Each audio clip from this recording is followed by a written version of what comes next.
昨下晡，台中有一只货车违规，警察要甲查落来，货车煞唔停，直接驶互警察录。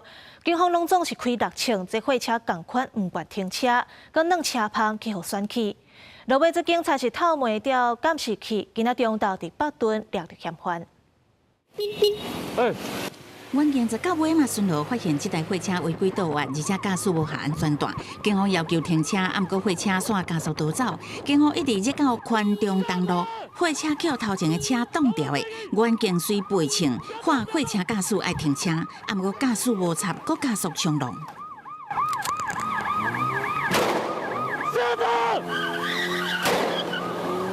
案件连开3枪，也是无法度处置。货车煞来开去咧台74线快速公路大理节入口，搁再去互车挡掉的。毋过驾驶也是拒绝停车。下车！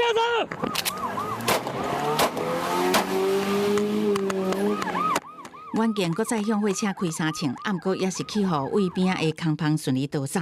警方事后根据监视器，也搁车牌追查，先伫北屯区找到互人等伫路边的涉案货车，搁伫20中昼掠到货车驾驶姓尤的嫌犯。经扩大调阅监视器，寻获涉案车辆，并于本日中午时顺利在北屯区北屯路某处民宅将尤姓52年次犯嫌弃捕到案。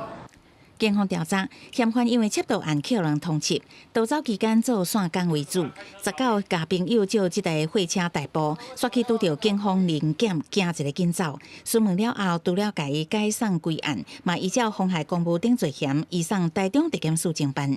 记者综合报道。